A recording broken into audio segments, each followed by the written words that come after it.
Akala ng karamihan, matibay ang lupang tinatapakan natin, pero sa katunayan hindi po yan totoo. Dahil may mga lugar sa mundo na dahan-dahan nang gumigiba at nabibiyak dahil mismo sa bagsik ng kalikasan. May mga bundok na din na nahahati na ang lupa. May mga disyerto din na bigla na lang bumuka at nilamon ng buong komunidad. May mga yelo na rin sa tuktok ng mundo na nabibitak habang gumagalaw at babagsak na ito anumang oras. Sa ilalim ng ating mga paa, tahimik pero may makapangyarihang puwersa ang kumikilos na nagdudulot ng mga bitak na kasing haba ng mga syudad at kasing lalim ng mga bangin. Pero saan ba yung mga lugar na yan? Sa video na ito, pag-uusapan natin ang 15 mga lugar sa mundo na dahan-dahan ng kinakain ng lupa. Pero bago yan ay paki-like naman po. Malaking bagay na po yan sa aming mga content creator. Salamat po at simulan na natin. Number 15, The Pit of Hell, ang walang patid na apoy sa disyerto ng Turkmenistan. Isipin mong nakatayo ka sa gilid ng isang dambuhalang hukay, naglalagablab at parang walang katapusan ng init. Sa sobrang tindi, tinawag na ito ng mga tao bilang The Pit of Hell. At hindi ito gawa-gawa lang. Totoong lugar ito sa gitna ng Karakum Desert sa bansang Turkmenistan. Ang pangalan nito ay Darvaza Gas Crater. Nagsimula ang lahat noong taong 1971 nang mag-drill ang mga Soviet scientist para maghanap ng natural gas. Pero hindi nila inaasahan na biglang babagsak ang lupa sa ilalim ng makina nila at lalabas ang isang hukay na may lapad na halos 70 meters. Dahil sa takot na baka kumalat ang nakalalasong gas na pagdesisyunan nilang sindihan ito. Akala nila ilang linggo lang ito mag-aapoy. Pero ito ang nakakagulat, hanggang ngayon mahigit 50 taon na ang lumipas, buhay pa rin ang apoy. Isang apoy na walang tigil, nagliliyab gabit araw at kitang-kita ang liwanag kahit mula sa malayo. Sobrang init, mararamdaman mo agad ang lagablab kahit hindi ka pa lumalapit. Kaya hindi na nakapagtataka kung bakit tinawag ito ng mga lokal na pintuan ng impyerno. Pero hindi lang ito pambihirang tanawin. Ginagamit din ito ng mga siyentipiko para pag-aralan ang epekto ng sunog sa natural gas fields. May mga eksperto galing sa iba't ibang bansa na lumalapit sa bunganga nito, suot ang heat-resistant suits, dala ang mga special na kagamitan para sukatin ang komposisyon ng lupa at gas. Mas lalo pang naging interesante ang lugar nang matuklasang may ilang mikrobyo na kayang mabuhay sa paligid ng crater. Oo, kahit pa ganun kainit at kapanganib. Dahil dito, naging inspirasyon ito ng mga pag-aaral sa astrobiology o kung paano posibleng mabuhay ang mga organismo sa matitinding kondisyon, gaya sa ibang planeta. Isang tingin lang sa nag-aalab na bunganga ng Darvaza at hindi mo na ito malilimutan habang buhay. Isa itong paalala na ang mundong tinatapakan natin may mga lihim na kahit ngayon hindi pa rin natin ganap na nauunawaan. Number 14. Crack in the ground, ang higanteng bitak sa disyerto ng Oregon. Sa gitna ng tuyot at tahimik na disyerto ng Central Oregon, may isang bitak sa lupa na para bang pinunit ng higanteng kamay ang mundo. Tinatawag itong crack in the ground at sa pangalan pa lang, alam mong hindi ito ordinaryong bitak. May habang halos 2 milya at lalim na umaabot sa 70 talampakan. Ang biyak na ito ay nabuo mahigit 12,000 taon na ang nakalipas. Gawa ito ng dating aktibidad ng bulkan sa lugar. Isang uri ng tensyon sa ilalim ng lupa ang nagpaangat ng pressure hanggang sa pumutok ang ibabaw at mabiyak ito. Pero ito ang nakakaaliw, hindi gaya ng ibang reef o canyon na unti-unting nawawala dahil sa ulan, hangin o pagguho na natiling buo at matalim ang mga gilid ng crack na ito. Dahil sa tuyong klima ng lugar, parang na-preserve ang natural na anyo ng bitak. Kapag pumasok ka sa loob, mararamdaman mo talaga ang laki at lalim ng biyak na gawa ng kalikasan. Makikitid ang daanan kaya dapat dahan-dahan. Pero ang karanasan, napaka-unique, para kang bumababa sa mismong bituka ng mundo. Kung ikaw ay mahilig sa kalikasan, mahilig sa kakaibang lugar, o gusto lang ng isang adventure na malayo sa karaniwan, swak na swak ang Crack in the Ground. Isang paalala ito na ang lupa sa ilalim ng ating paa ay patuloy na kumikilos at minsan binibigla tayo ng mga bitak na hindi natin inaasahan. Number 13, Raudfeld's Jarrif. Sa bansang tinaguriang lupa ng apoy at yelo, ang Iceland, may isang hiwa sa bundok na parang lagusan patungo sa ibang mundo. Tawag dito ng mga lokal, Raudfeldsja o Red Cloak Reef. Nasa paanan nito ng Snaefellsnes Peninsula at ang bawat hakbang papalapit dito ay parang paglalakad papasok sa isang alamat ng mga Viking. Hindi lang basta bitak ito sa lupa. para itong sugat ng mundo na bumiyak mismo sa gilid ng bundok. Nabuo ito dahil sa mga tectonic movement at pagsabog ng mga lumang bulkan na unti-unting humubog sa Iceland sa loob ng libu-libong taon. Pero higit pa sa geology, may alamat na bumabalot sa lugar. Ayon sa kwento, itinapon daw ng isang pinuno si Raudfeldur, isang tauhan sa lokal na epiko, sa mismong biyak na ito matapos ang isang sigalot. Kaya't bawat pagpasok ng bisita ay parang pagsilip sa isang makasaysayang tagpo mula sa panahon ng mga mandirigmang Norse. Sa loob ng bitak manipis ang daan at halos hindi makapasok ang liwanag ng araw. Tumutulo ang tubig mula sa mga siwang sa itaas habang nababalutan ng makapal na lumot ang mga pader. Parang simbahan ng kalikasan, tahimik, misteryoso at sagrado ang pakiramdam. Habang papalalim ka, mas nagiging hamon ang paglalakad. May mga batong kailangang akyatin. May maliliit na sapa na kailangang lampasan, pero sulit ang pagod. Sa ilang anggulo sa loob ng bitak, makikita mong parang bininta ng bato ang tanawin sa labas, mga bundok, ulap at damuhan. At kung taglamig, napapalamutian ang bitak ng yelo at niebe, parang eksena sa isang fairy tale. Sa tag-init naman, dumadaloy ang tunaw na yelo at lumilikha ng maliliit na talon. Sa bawat panahon, iba ang itsura, kaya't bawat balik mo, may panibagong kwento kang matutuklasan. Number 12. Kamoa-Moa Fissure, ang buhay at pagwasak ng kalikasan sa Hawaii. Sa luntiang kagubatan ng Big Island sa Hawaii, may isang lugar kung saan makikita mo mismo ang buhay at kamatayan ng mundo. Sabay, ito ang Kamoa-Moa, isang lugar kung saan literal na bumuka ang lupa, nagliyab at lumikha ng bagong anyo ng daigdig. Noong taong 2011, biglang sumabog ang lupa sa kahabaan ng East Rift Zone ng Kilauea Volcano. Tumilapon ng lava, bumuka ang lupa sa iba't ibang bahagi at ang dating landas ng gubat ay naging pulang disyerto ng apoy. Ang mga bitak dito ay mahaba, umaabot ng ilang kilometro at ang bawat isa ay patunay sa patuloy na pagbabago ng mundo. Ang Kilauea, isa sa pinakaaktibong bulkan sa buong mundo, ay halos taon-taon naglalabas ng lava at ang Kamoa-Moa ay isa sa mga pinakamatinding ebidensya nito. Habang nakatayo ka sa gilid ng mga bitak na ito, isipin mong ikaw ay nasa pinakabagong bahagi ng lupa sa buong planeta. Bawat pulgada ng lupa sa ilalim ng iyong paa ay halos bagong likha. Ilang taon pa lang ang tanda. Isa rin itong paalala na kahit maganda at mapayapa ang kalikasan, may kapangyarihan din itong wasakin at lumikha muli. At sa Kamoa-Moa, makikita mo ang dalawang muka ng kalikasan, ang sigaw ng pagsabog at ang katahimikan ng bagong simula.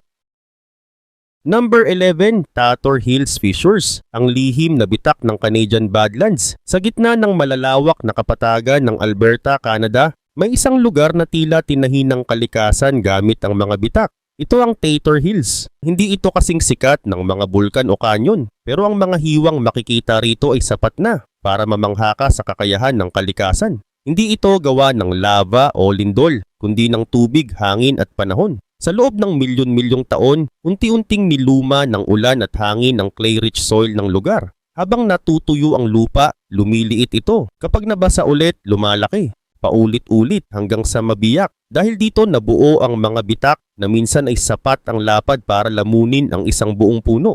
Pagdating ng taglamig, nagsasara ito. Pag mainit, bumubuka uli. Walang tiyak na forma. Kaya ang paglalakad sa Tator Hills ay parang paglalakad sa buhay na palaisipan. Bilang bahagi ng Canadian Badlands, makikita rin dito ang mga hoodoo rock formations at layers ng sedimentary rocks. Dito rin madalas makahanap ng mga fossil, mga labi ng hayop mula sa sinaunang dagat at ilog na minsang bumalot sa lugar na ito. Para sa mga mahilig sa geology o fossil hunting, para kang bata sa isang natural museum. Para naman sa bisita, ang Tator Hills ay isang kakaibang adventure, tahimik pero puno ng misteryo. Bawat bitak dito ay parang sugat ng mundo at bawat hakbang ay tila paglalakbay sa nakaraan ng planeta. Number 10. East African Reef ang hati sa kontinente ng Afrika. Sa malawak na kapatagan ng silangang Afrika, may isang napakalaking pagbabago na unti-unting nangyayari at nangyayari ito habang nanonood lang tayo. Ito ay hindi lang bitak sa lupa. Ito ay literal na paghahati ng isang buong kontinente. Ito ang East African Reef, isang napakahabang biyak sa lupa na mula sa Jordan Valley sa Middle East hanggang Mozambique sa dulo ng Afrika. May habang higit sa 3,000 milya at ito ang isa sa pinakaaktibong reef system sa buong mundo. Ang reef na ito ay nabuo dahil sa paglayo ng dalawang bahagi ng African Tectonic Plate, ang Somali Plate at Nubian Plate. Sa sobrang tagal ng prosesong ito, unti-unting nabubuksan ng lupa para bang unti-unting binubuksan ng mundo ang isang bagong pahina ng kasaysayan. Ayon sa mga siyentipiko, pagdating ng humigit kumulang 10 milyong taon, posibleng maghiwalay na talaga ang Africa. At sa pagitan nito ay mabubuo ang isang bagong karagatan. Pero hindi lang geography ang naaapektuhan nito. Sa East African Reef, sumisibol din ang mga bulkan, umaagos ang lava at nabubuo ang mga tanawing gaya ng Ethiopian Highlands. Dito rin natagpuan ang ilan sa pinakaimportanteng fosil ng sinaunang tao. Kaya tinawag din itong cradle of humankind. Habang naglalakad ka sa lupang ito, para kang bumabalik sa pinagmulan ng sangkatauhan. Dito literal na inukit ng kalikasan ng kasaysayan at patuloy pa rin ang pagbabago hanggang ngayon. Number 9. Kjeragbolten, ang batong nakabitin sa himpapawid ng Norway. Sa gitna ng magagandang fjord ng Norway, may isang kakaibang bato na naging simbolo ng tapang at kagandahan ng kalikasan. Ito ang Kjeragbolten, isang dambuhalang bato na naipit sa pagitan ng dalawang bangin, nakabitin halos 1 kilometro ang taas mula sa lupa. Isipin mo, isang bato na parang sinadyang ilagay sa pagitan ng dalawang cliff. Pero ang totoo, nabuo ito 10,000 taon na ang nakalipas. Noong unti-unting umatras ang mga glacier pagkatapos ng huling ice age, sa halip na mahulog, naipit ito ng perpektong posisyon. Mga 5 kubiko-metro ang sukat ng bato at kahit walang anumang suporta sa ilalim, nananatili itong nakapwesto, tila nakabitin sa ere. Ang paglalakbay papunta rito ay hindi madali. Kailangan mong akyatin ng matatarik na bundok, tumawid sa mga batuhan at minsan ay tumawid pa sa hanging bridge. Pero sulit ang bawat hakbang dahil pagbukas ng tanawin, makikita mo ang buong Norway sa ilalim ng iyong mga paa. At para sa mga matapang pwedeng tumapak sa bato mismo, isang maling hakbang lang, bangin na ang kasunod. Pero para sa mga umaapak, ito raw ang pinaka-exhilarating na pakiramdam. Parang nasa pagitan ka ng langit at lupa. Number 8. Thor's Well, ang nalulunok ng dagat sa Oregon. Bumalik naman tayo sa Oregon, kung saan may isang butas sa dagat na tila sinusupsop ang buong karagatan. Ang tawag dito, Thor's Well, na kilala rin bilang Drain Pipe of the Pacific. Mula sa malayo, parang normal lang na alon. Pero paglapit mo, makikita mong may tila walang hanggang butas sa bato kung saan dumadagsa ang tubig dagat, sumisirit pataas, tapos biglang hinihigop pababa, paulit-ulit parang walang katapusan.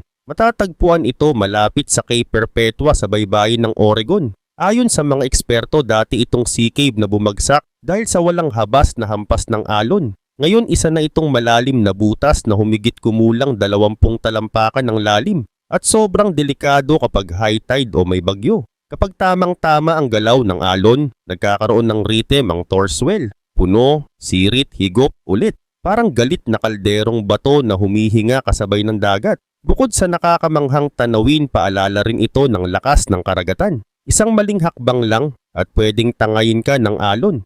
Pero para sa mga photographers at nature lovers, ito raw ang isa sa pinaka-epikong tanawin sa buong Pacific Coast. Number 7. Palu City, Indonesia. Ang lungsod na nilamon ng lupa. Sa gitna ng bansang Indonesia, may isang lungsod na magandang pagmasdan pero may itinatagong panganib sa ilalim ng lupa. Ito ang Palu City. Matatagpuan ito sa isla ng Sulawesi, sa gitna ng isang makitid at pahabang lambak na tinatawag na Palu Valley. Pero higit pa sa natural nitong ganda, ang lugar na ito ay nasa tapat mismo ng isang napaka-aktibong fault line, ang Palu Coro Fault, isa sa pinakadelikadong bitak sa buong Southeast Asia. Ang fault line na ito ay bahagi ng isang komplikadong tectonic system na dahilan kung bakit isa ang Indonesia sa mga bansa na pinakamadaling yanigin ng lindol. Noong taong 2018, yumanig ang lungsod ng isang napakalakas na lindol, magnitude 7.5. Kasunod ang isang mapaminsalang tsunami. Pero ang mas nakakagimbal, naranasan dito ang isang bihirang geological event na tinatawag na soil liquefaction. Ibig sabihin, bigla na lang naging parang tubig ang lupa. Literal na bumaon ang mga bahay, gusali at sasakyan. Para bang nilamon ng lupa ang buong komunidad sa loob ng ilang minuto. Nawala ang mga daan, naiba ang itsura ng mga lugar at libo-libo ang naapektuhan. Pero paano ito nangyayari? Dahil ang isla ng Sulawesi ay parang hinihila at binabaluktot ng maliit na tectonic plates na nagsasalubong dito. Ang Palu Coro Fault ay tinatawag na strike-slip fault. Ibig sabihin pahalang na gumagalaw ang lupa sa magkabilang panig. Kapag matagal na naiipon ng stress at biglang kumawala, nagkakaroon ng matinding lindol. Ngayon habang tumitingin ka sa paligid ng Palo City, sa mga bundok, lambak at bitak, para kang nakakakita ng kasaysayang patuloy na sinusulat ng mismong lupa. Isang paalala na sa ilang bahagi ng mundo, ang mismong lupa ay hindi kailanman tahimik. Number 6. Motagua Fault, Guatemala. Ang bitak na humahati sa Central America. Mula naman sa Central America, dumiretso tayo sa Guatemala, kung saan makikita ang isang napakahabang biyak sa lupa na literal na humahati sa dalawang tectonic plate. Ito ang Motagua Fault, isang linya sa lupa na hindi lang nakikita, kundi nararamdaman sa bawat lindol na dumadaan. Mahigit 300 kilometro ang haba ng Motagua Fault at ito ang hangganan ng North American Plate at Caribbean Plate. Tulad ng sa Palo City, strike slip din ang uri ng fault na ito, pero dito may mas matagal at madugong kasaysayan. Noong taong 1976, isang malakas na lindol ang tumama sa lugar na kumitil ng libu-libong buhay at nag-iwan ng daan-daang libong nawalan ng tirahan. Isang trahedya na nagpabago sa pananaw ng buong bansa pagdating sa earthquake preparedness. Pero hindi lang panganib ang dala ng fault na ito. Sa pagdaan ng milyon-milyong taon, unti-unting binago ng Motagua Fault ang anyo ng Guatemala dahil sa pagkikiskisan ng crust na buo ang mga lambak, burol, mainit na bukal at mayamang mineral sa lupa. Para sa mga nakatira malapit sa fault, ito ay isang buhay na balanse. May dalang biyaya pero may kaakibat na panganib. Ang lupa ay mayaman para sa agrikultura at pagmimina pero kailangang laging handa sa lindol. Dito sa Motagua, kitang-kita ang kapangyarihan ng kalikasan. Kung paanong sa bawat kilos ng lupa naaapektuhan ang buhay ng tao. Isang lugar kung saan ang bitak ng mundo ay bahagi ng araw-araw na pamumuhay. Number 5. Reelfoot Lake, Tennessee. Ang lawa na nilikha ng lindol. Sa hilagang kanlurang bahagi ng Tennessee, may isang lawa na sa unang tingin ay parang ordinaryo lang pero ang pinagmulan nito ay sobrang hindi pangkaraniwan. Ang pangalan nito ay Reelfoot Lake at nabuo ito hindi dahil sa ulan, ilog o yelo, kundi sa isang dambuhalang lindol. Balikan natin ang malamig na gabi ng taong 1811 hanggang 1812. Sa gitna ng Mississippi River Valley, yumanig ang isa sa pinakamalalakas na lindol sa kasaysayan ng Amerika. Tinatayang umabot ito sa magnitude 8.0 at naramdaman hanggang New York City at Boston. Dahil sa lakas ng pagyanig, nag-iba ang daloy ng mga ilog. Umandar pa nga ng paatras ang Mississippi River. Umangat ang ilang bahagi ng lupa, lumubog ang iba. At dito nagsimula ang kwento ng Reelfoot Lake. Ang dating kagubatan ay biglang binaha ng ilog. Nalunod ang mga puno. Nabuo ang isang bagong lawa sa isang iglap. Hanggang ngayon makikita mo pa rin ang mga tuod ng punong kahoy na nakatayo sa gitna ng tubig. Mga patunay ng biglaang pagbabagong naganap mahigit 200 taon na ang nakalipas. May sukat na halos 15,000 ektarya pero mababaw lang, mga 5.5 feet ang average na lalim. Sa kabila ng malupit na pinagmulan, ngayon ay isa na itong paraisong likas. Dito naninirahan ng daan-daang uri ng ibon, isda at iba pang hayop. Habang lumulutang ka sa bangka o naglalakad sa gilid ng lawa, makikita mo ang mga cypress trees na may nakabiting Spanish moss at mga lumulutang na water lilies. Tahimik, maganda, parang eksena sa pelikula. Pero sa likod ng kapayapaang ito, may madilim na kwento. Paalala ito na kahit sa gitna ng kaguluhan, kayang lumikha ng kalikasan ng bagong simula. Isang ganda na isinilang mula sa trahedya. Number 4. Valle de Molini, Italy. Ang lambak ng mga gilingan sa timog na bahagi ng Italy, may isang lambak na mukhang hinugot mula sa isang lumang alamat, ang Valle de Molini or Valley of the Mills. Pero hindi lang ito basta magandang tanawin. Isa rin itong natural na biyak sa lupa na puno ng kasaysayan at dahan-dahang inangkin ng kalikasan. Mahigit 35,000 taon na ang nakalilipas. Pumutok ang mga bulkan sa paligid ng Campi Flegrei at Vesuvius. Isa sa mga resulta, ang lalim ng lambak na ito. Pero hindi pa dito natapos ang anyo nito. Isang maliit pero tuloy-tuloy na sapa ang unti-unting humukay at nagpatindi sa lalim at ganda ng puwang na ito sa lupa. Noong unang bahagi ng ika-20 siglo, ito ay isang abalang industrial na lugar. Maraming gilingan ng trigo at iba pang gamit ang pinatatakbo ng natural na agos ng tubig. Isipin mo, nasa loob ng isang makitid at malalim na lambak, napapaligiran ng mga makalumang gusali na gumagana dahil sa kapangyarihan ng sapa. Pero kalaunan, iniwan na ito ng tao. At tulad ng ibang bahagi ng mundo, dahan-dahang bumalik ang kalikasan. Nababalot na ngayon ng baging, lumot at damo ang mga lumang pader. Ang dating ingay ng makina ay napalitan ng bulong ng hangin at lagaslas ng tubig. Habang bumababa ka sa mga daan papuntang Lambak, parang bumabalik ka sa nakaraan. Para kang naglalakad sa pagitan ng dalawang mundo, ang nilikha ng tao at ang muling pinanumbalik ng kalikasan. Isa itong paalala kung gaano kahusay ang kalikasan sa pagbawi ng sarili at kung paanong kahit ang pinakamatibay na gawa ng tao ay tinatalo ng oras at kalikasan.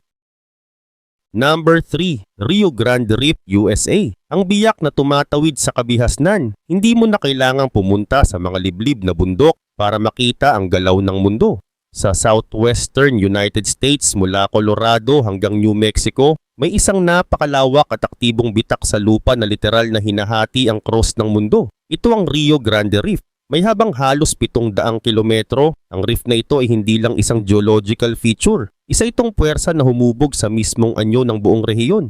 Dito unti-unting hinihila palayo ang cross ng mundo na nagsimula pa raw mahigit 30 milyong taon na ang nakaraan. Ang resulta, mga malalalim na lambak, matatarik na bundok, mainit na bukal at kakaibang anyo ng lupa. Isa sa pinakakilalang bahagi nito ay ang Rio Grande Gorge, isang malalim at dramatikong bangin kung saan dumadaloy ang Rio Grande River. Pero hindi lang tanawin ang dulot nito. Ang reef na ito ang dahilan kung bakit mayaman sa tubig, bukirin at hot springs ang lugar. Mula noon hanggang ngayon naging tahanan ito ng mga indigenous people at itinuturing itong sagradong lupa para sa maraming komunidad. Habang naglalakad ka rito o bumabaybay sa ilog, hindi mo aakalain na ang bawat hakbang ay nasa ibabaw ng isang buhay na bitak, isang biyak na patuloy na gumagalaw at humuhubog sa kasaysayan, kultura at kapaligiran ng Amerika. Number 2. Khumbu Icefall, Himalayas ang nagbabadyang bitak ng yelo sa Everest. Sa paanan ng Mount Everest bago pa marating ang tuktok, kailangan munang lampasan ng mga climber ang isa sa pinakamapanganib at nakakabighaning lugar sa buong mundo, ang Khumbu Icefall. Ito ay parang ilog ng yelo na tuloy-tuloy ang paggalaw. Araw-araw gumagalaw ito ng 1 hanggang 2 metro at sa bawat galaw nabubuo ang mga bagong bitak, bumabagsak ang mga tore ng yelo at nabubuo ang mga panganib na pwedeng tumapos sa buhay ng kahit sinong aakyat.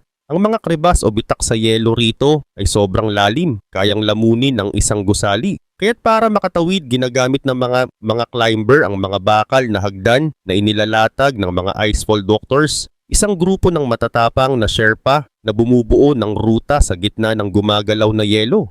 Pero bakit nga ba nabubuo ang Khumbu Icefall? Dahil habang bumababa ang glacier mula sa taas ng Himalayas, naipit ito sa matarik na bahagi ng bundok. Ang yelo sa itaas ay mas mabilis gumalaw kaysa sa ilalim, kaya't nabibiyak ito, nababasag at nagiging tila maze ng yelo. Sa kabila ng lahat ng panganib, hindi may kakaila ang ganda nito. Ang mga serak ay kumikislap sa bughaw at puti at tanaw mo ang mga bundok ng Himalaya sa lahat ng direksyon. Para sa mga mountaineer, ang pagtawid sa Khumbu Icefall ay hindi lang pagsubok, isa itong rite of passage. Number 1. Grjotagja, Iceland. Ang mainit na bitak ng 2 kontinente. At narito na tayo sa number 1, isang maliit na bitak na may malaking kwento. Sa hilagang Iceland, malapit sa Lake Mývatn, may isang lava cave na tila tahimik lang sa labas. Pero sa loob, mainit at mahiwaga. Ito ang Grjotagja, bilog, makitid, at may bahagyang singaw ng usok mula sa loob. Mula sa labas parang simpleng siwang lang sa lupa. Pero pagpasok mo, sasalubungin ka ng isang natural hot spring na may kulay bughaw, pinapainit ng mismong init ng lupa. Dati itong paliguan ng mga lokal at ayon sa kasaysayan, sa ika-18 siglo, dito raw nanirahan ng isang outlaw na si Hon Marcuson na araw-araw naliligo sa mainit na tubig ng kuweba. Pero higit pa sa mainit na paliguan, ang Grjotagja ay literal na bitak sa pagitan ng 2 kontinente, ang Eurasian Plate at North American Plate. Oo, habang nagre-relax ka sa tubig, nakaupo ka mismo sa hangganan ng 2 nagkakahiwalay na bahagi ng mundo. Dahil bahagi ito ng Mid-Atlantic Ridge, unti-unti nitong binibiyak ang Iceland. At sa mga lugar gaya ng Grjotagja, makikita mo mismo ang resulta, mga bagong crack, gumagalaw na lupa at mainit na tubig na sumisingaw mula sa kailaliman ng daigdig. Sa kabila ng pagiging lokasyon ng Game of Thrones, ang totoong drama ay hindi fiksyon, kundi ang galaw ng mismong planeta sa ilalim ng iyong mga paa.